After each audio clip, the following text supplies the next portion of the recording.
Ramana Maharshi's wisdom shines in talks with Sri Ramana Maharshi. This Ramana clip is from a longer video by me, Richard Clarke, as I comment. YouTube subtitles, their closed captions, are good. Turn them on and read along.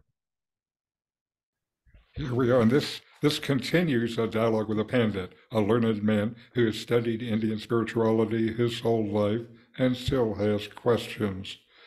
This session deals with two of them.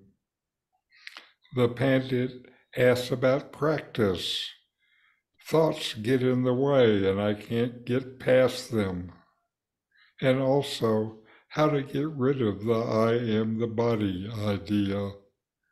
These are questions that we all have.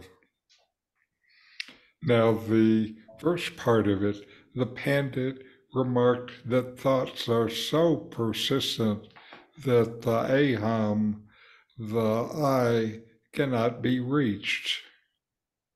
The master said, the thought of Brahman helps to turn the mind away from other thoughts. Either some such practice is necessary, or association with sadhu should be made. The sadhu has already overcome the mind and remains in peace. His proximity helps to bring about such conditions in others. Otherwise, there's no meaning in seeking a sadhu's company.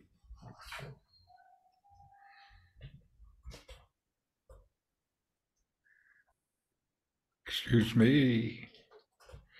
Now, the pandit, Ramana gives the pandit two ways to quiet thoughts.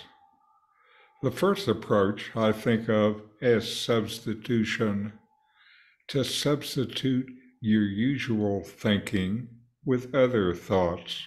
In this case, a spiritually beneficial thought, the thought of Brahman as the vast, non-different, absolute reality in which we exist and know we exist.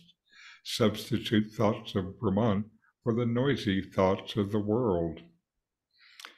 As you focus on the spiritual thought, worldly thoughts lessen and eventually subside as you dive into the non-different distinctions between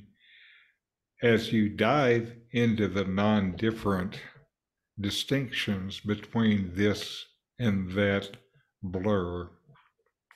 Thoughts of the world bring rise to desires and attachments in the world.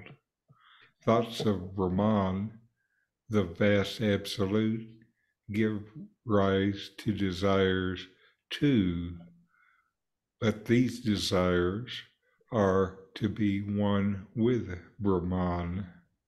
This quiets the mind since it stops looking in the world for its reality and for happiness. The second approach is through association. Association with someone who has overcome the thinking mind and who rests quietly in peace.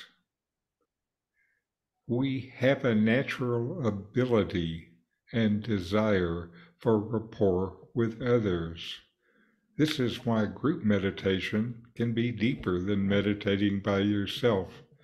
You form rapport with others around you.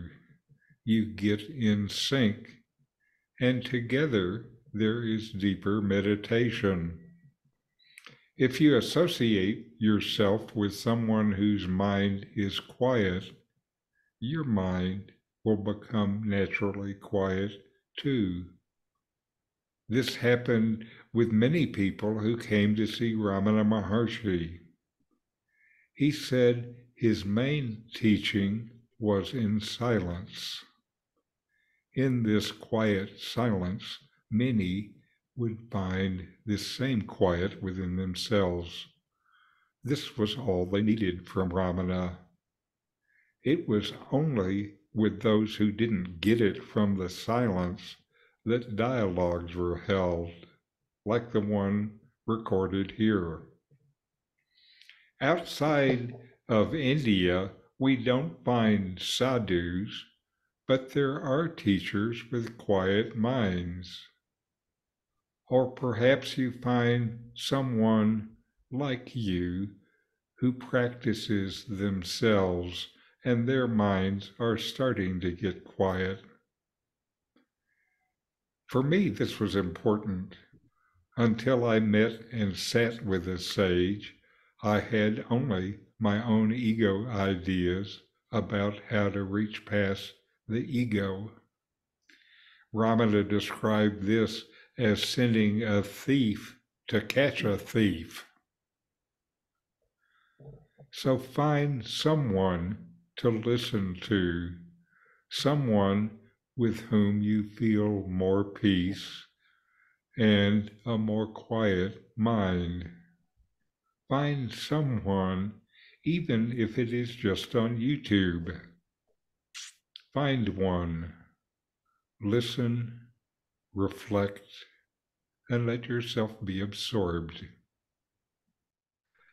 These videos help bring Ramana Maharshi's teachings into your direct experience. Subscribe now to help you deepen your understanding and practice to know the self.